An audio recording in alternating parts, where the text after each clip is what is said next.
sehat semuanya ya, alhamdulillahirobbilalamin ya, karena pada pagi menjelang siang ini kita semuanya masih diberikan kesehatan, kesempatan untuk hadir pada mata kuliah kita di siang hari ini, yaitu KMP 1 ya.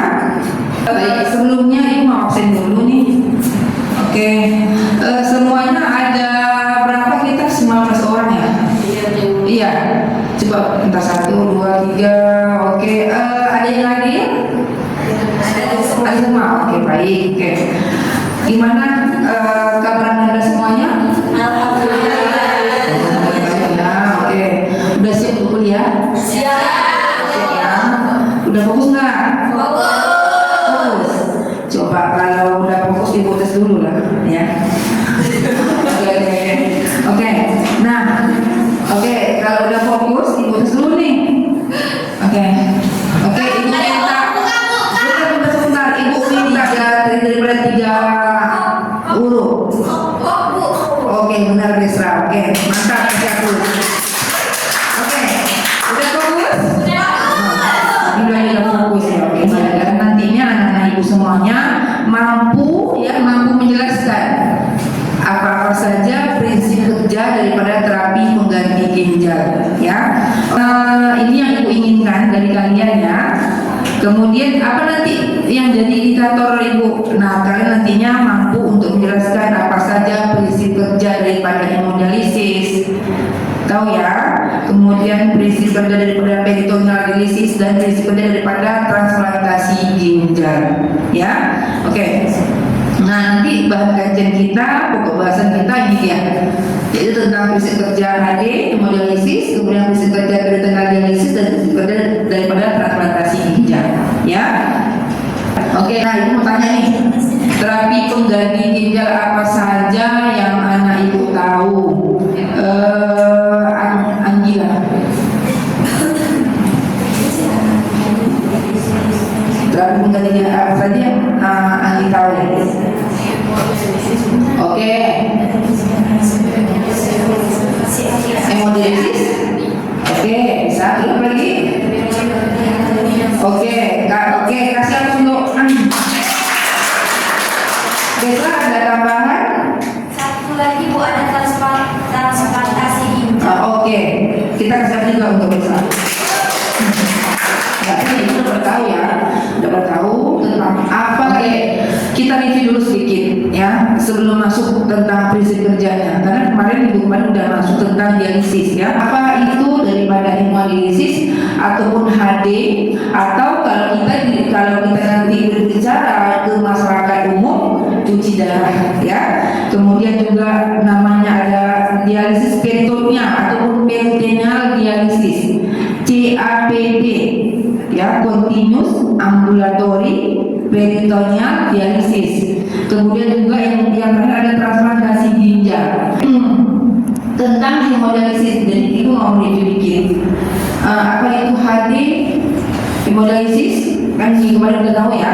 Iya Bu. Oke, bisa siapa yang mau tunjuk tangan? Ayo nggak apa-apa, nggak usah nomor siapa. Apa itu HD? Cuci darah? Ya sudah. Berarti cuci gitu.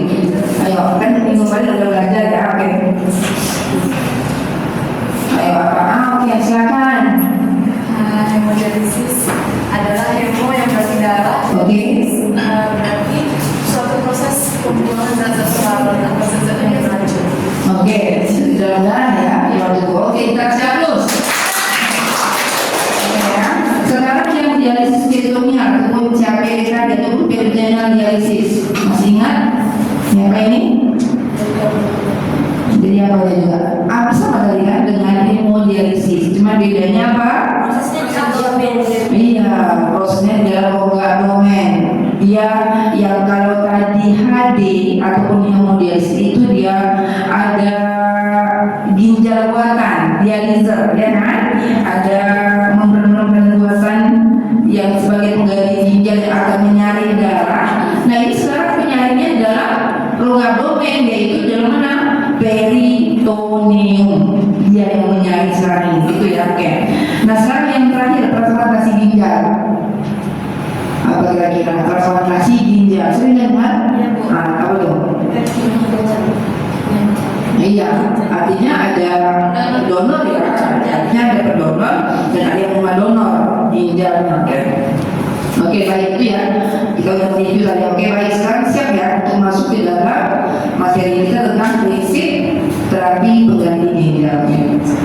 Nah ini tadi HD ya. Oke, HD prosedur di mana darah pasien disaring dari luar tubuh ya melalui mesin HD ini untuk membuang limbah dan kelebihan cairan ya, bukan ada cairan tapi juga toksin. Toksinnya apa saya? Apa aja toksinnya?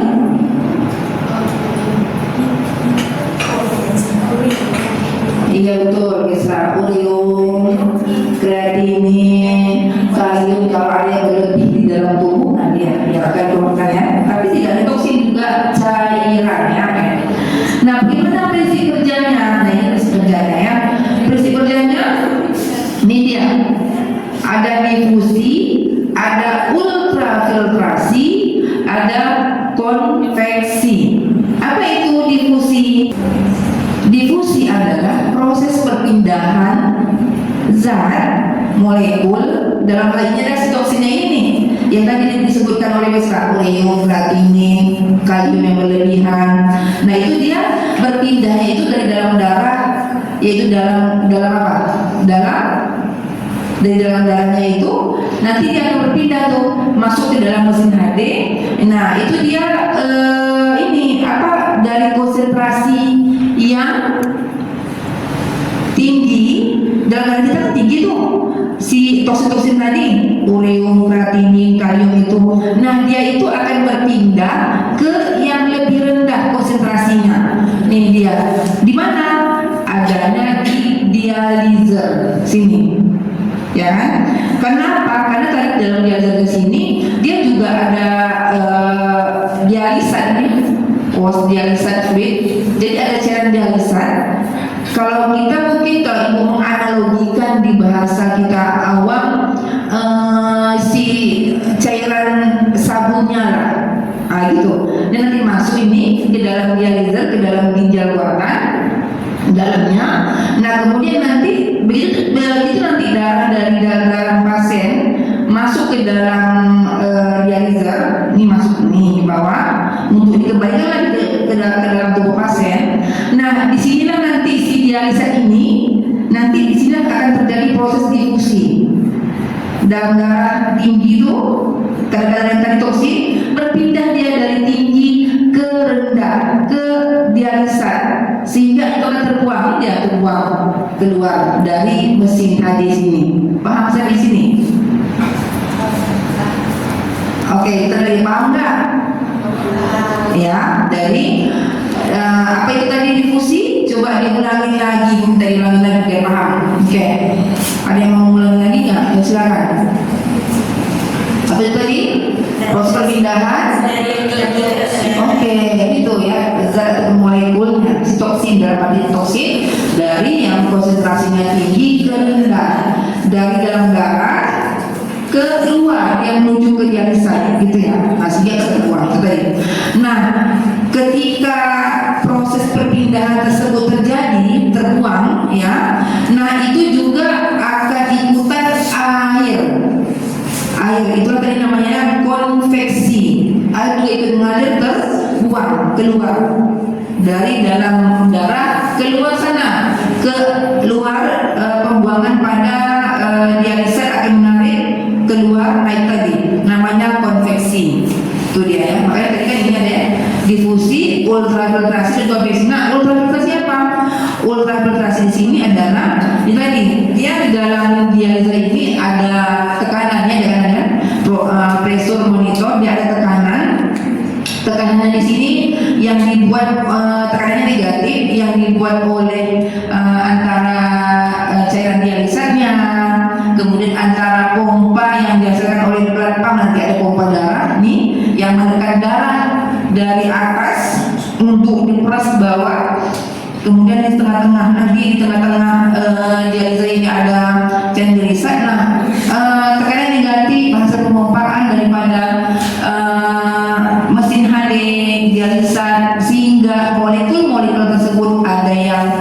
keluar, ya. Ada juga yang nanti yang masih dibutuhkan oleh tubuh yang kecil-kecil itu masih ikutan, masih terbawa nih masuk dalam darah, tapi juga yang akan terbuang misalnya yang tadi kalium, ureum, kreatinin itu akan terbuang. Jadi molekul-molekul yang keluar dari dalam darah berikut air hasil daripada tekanan negatif yang dihasilkan daripada mesin HD, juga dari cairan inside itu namanya ultrafiltrasi. Jadi molekul yang keluar berikut airnya yang juga keluar, ya. Kalau tadi konveksi hanya air tok saja, ya. Kalau pada saat nanti HD itu pasti bisa disetting. Misalnya nih pasiennya nanti mau disetting hanya dikeluarkan toksinnya aja atau dengan airnya juga dikeluarkan, bisa disetting seperti itu, ya. Artinya ini ya ibu, ini ya artinya kalau misalnya nanti pasiennya kan udah belajar belum tentang CKD AKI udah ya. Oke, sebelumnya kita udah belajar ya, sebelum tentang dialisis sudah belajar. Nah mereka kan ada yang ini ya, ada yang kelebihan cairan ya pada pasien-pasien CKD. Kelebihan cairan juga kelebihan daripada toksin-toksinnya yang harusnya dikeluarkan menumpuk di dalam darah. Nah itu tadi, jadi pada pasien-pasien yang seperti itu berarti dia memang semuanya baik air maupun toksinnya keluar.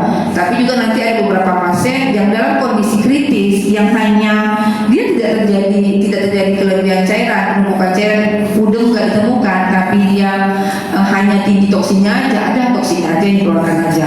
Artinya nanti di settingan HD, di settingan mesin HD-nya nggak dibuat tuh berapa UF goalnya cairan yang akan ditarik gitu. Bisa jadi dia nanti hanya 300 ataupun 500 cc yang ditarik itu hanya untuk mengembalikan pada saat dia persiapan HD priming aja gitu ya. Oke, sampai di sini mengerti anak ibu tentang konveksi, ultrafiltrasi dan difusi, mengerti? Oke, mengerti. Oke, selanjutnya prinsip kerja daripada dialisis peritoneal atau peritoneal dialisis atau CAPD tadi. CAPD, continuous ambulatory peritoneal dialisis, artinya apa?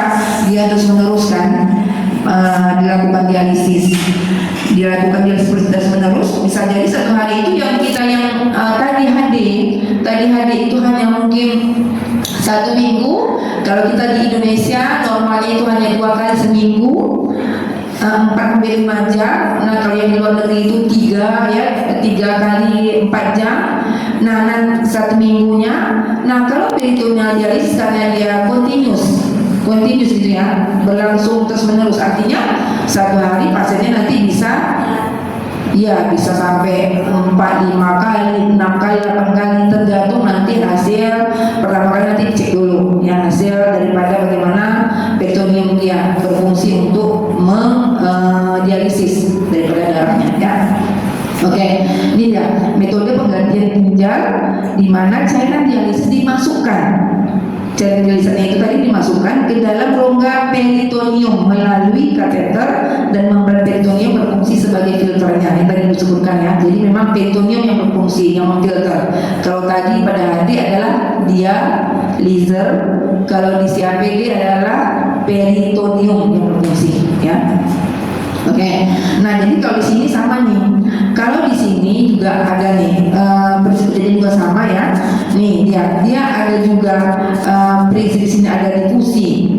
Difusi itu dia cara dialisisnya mengandung konsentrasi tertentu ya dari glukosa. Memang kalau khusus di pada pasien CAPD ya peritoneal dialisis, di cairan dialisisnya itu dia kandungannya adalah glukosa.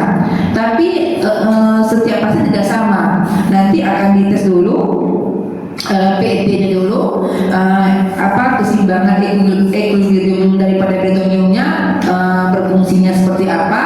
Nanti tergantung daripada pasien beda-beda konsentrasi glukosanya. Nah, nanti kemudian cairan dialisis yang mengandung konsentrasi tertentu dari glukosa akan dimasukkan ke dalam rongga peritoneum itu ya. Masuk dia ke dalam abdomen, kemudian ini akan dibiarkan, misalnya kalau dibiarkan selama 6 jam. Nanti setelah nanti 6 jam, misalnya tadi kan cairannya 2 liter nih, 2 liter nanti masuk. Nah kemudian nanti 6 jam kemudian pasien harus lagi mengeluarkan cairan tersebut.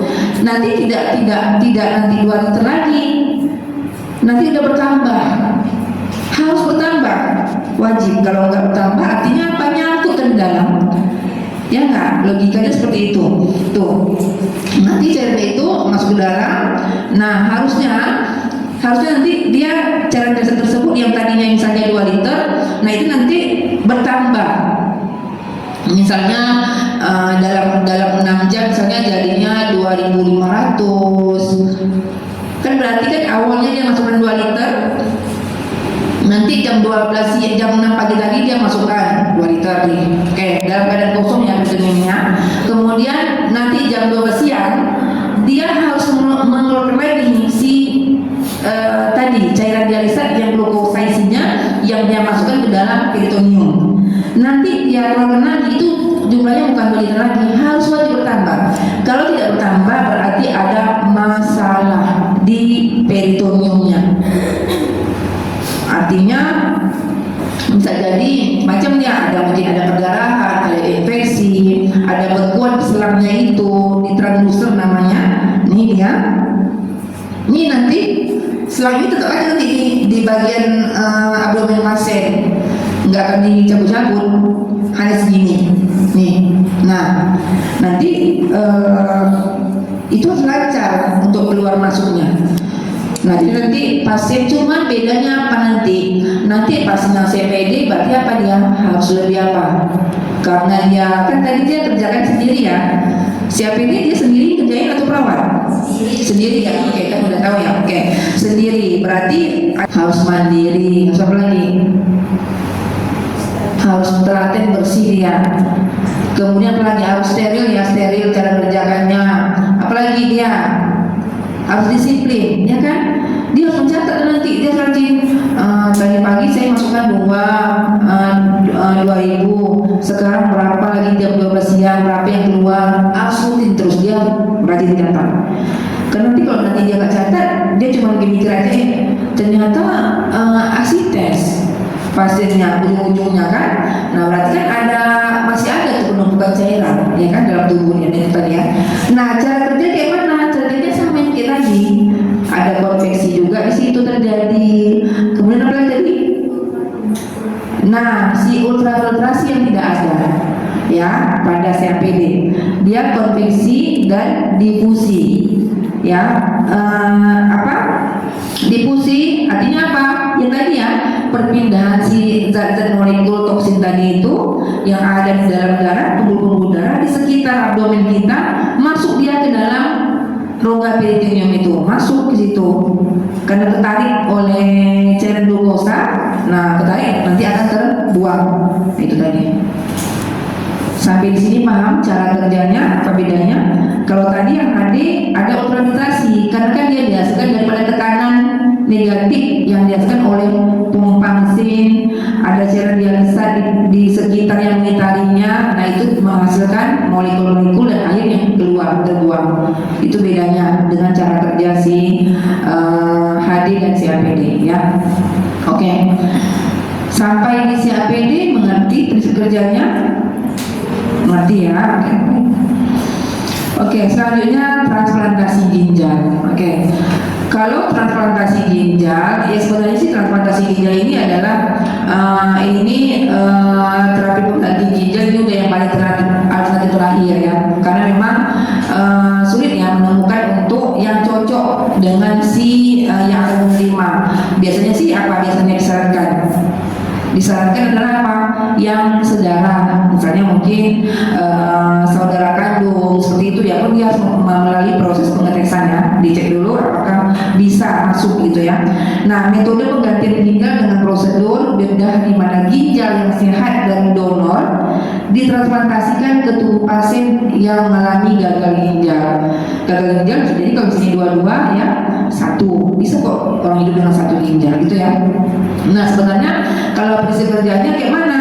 Ya prinsip kerjanya udah sama dengan kita ginjal orang normal ya. Di situ ada proses apa aja, difusi, konveksi, ada semua semuanya di situ ya. Udah proses seperti biasa. Ginjal kita ada berfungsi eliminasi, sekresi, produksi, udah semuanya masuk situ. Oke, ini dia.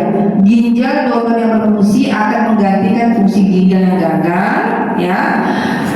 Pasien harus menerima obat tapi obat imunosupresan untuk mencegah penolakan organ. Memang.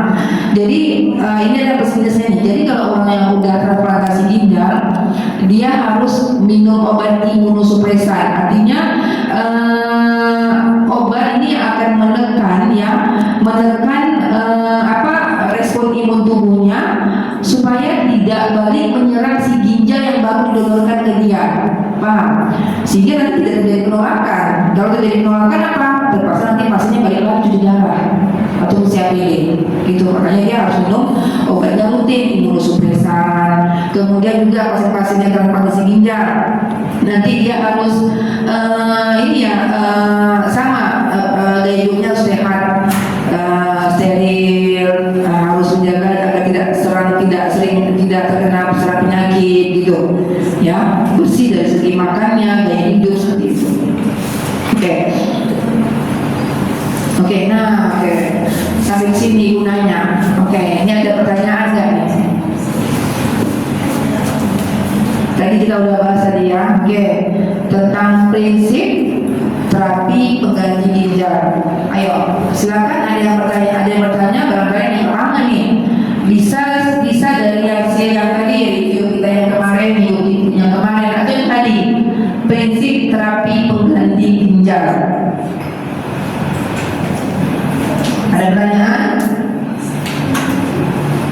Ada pertanyaan? Oh ya, silakan ini. Tadi kan di transplantasi ginjal itu dia dikasih obat imunosupresan. Itu bakalan berkelanjutan, maksudnya seumur hidup kamu atau ada waktu tertentu dia berhenti? Oh iya, oke, terima kasih yang ini ya.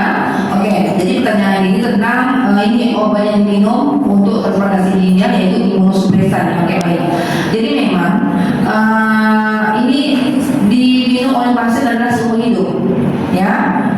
Dia untuk yang tadi bilangin untuk menekan respon imunnya terhadap ini yang namanya organ asing yang dia terima, memang seumur hidup ya. Oke, ada yang lagi ini yang mau ditanyakan? Cukup, oke, udah jelas ya. Oke, baik. Oke. Nah, ada lagi yang pertanyaan? Kalau nggak ada pertanyaan, dimulai aja bertanya, boleh ya. Ada yang pertanyaan? Kalau enggak, ibu nanya. Oke, ibu nanya ya untuk evaluasi ya. Oke, ibu nanya ini. Oke, coba silakan di ini aja siapa yang bisa. Oke, coba jelaskan apa saja prinsip yang tadi, prinsip daripada terapi pengganti ginjal. Mungkin dari Hadi yang untuk Hadi atau hemodialisis, ada yang tahu? Silakan tunjuk tangan.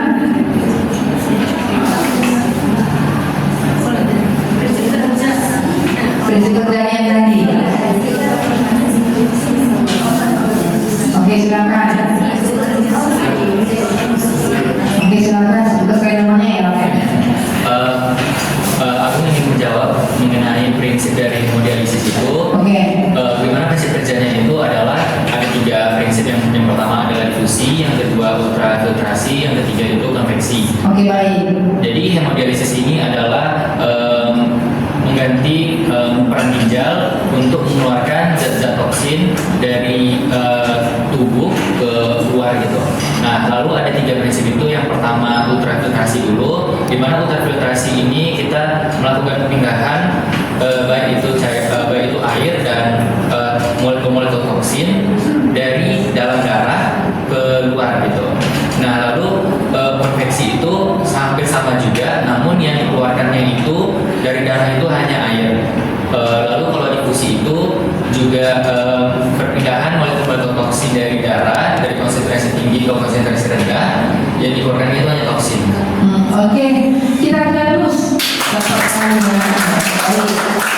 Oke, untuk yang ini, kalau untuk prinsip kerja peritoneal dialisis, Ada dua. oke silakan. Oke, Ada silakan. dua, Bu. Yang pertama kerja dari distribusi dan konveksi. Oke, apa itu tadi distribusi? Distribusi adalah perpindahan darah yang dari mana Toksinnya ya, molekulnya dari dalam darah. keluar. Oke, dari misalnya. Oke, betul. Kalau yang ini Konveksi konveksi, pengeluaran dari kalium yang ya. Ya, cairannya ikut keluar karena toksinnya juga keluar, gitu ya. Oke, dia ikut beserta dengan toksin. Oke, kasih hapus.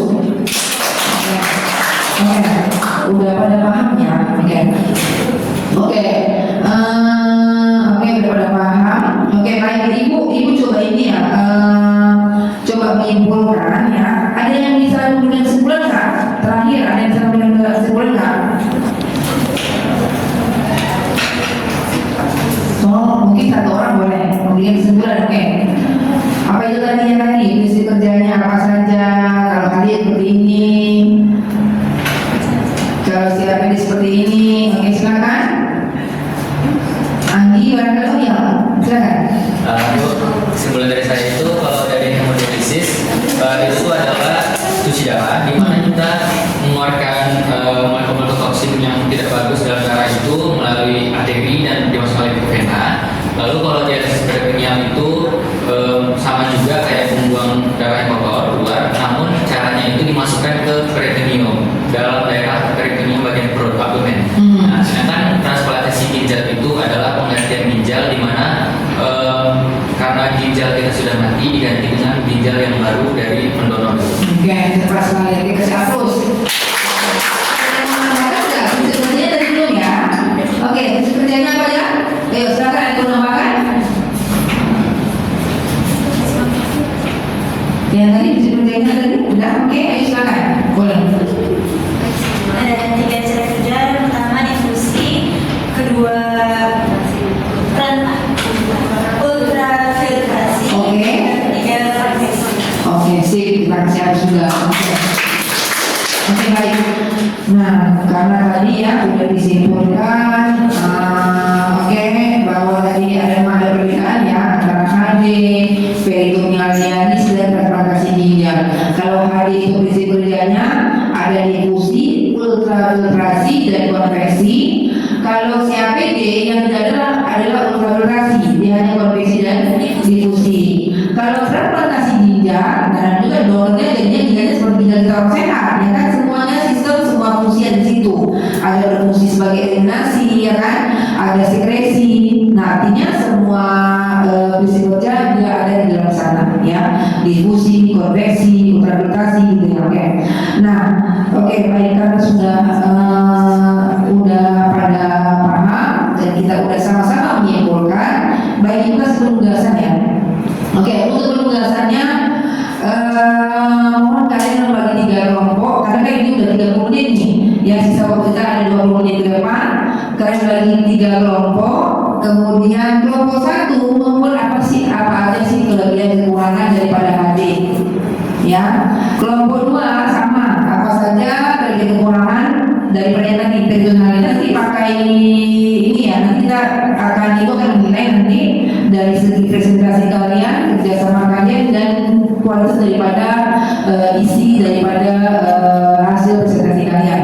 Seperti yang itu ya, ini ada pesan dari ibu untuk kalian ya.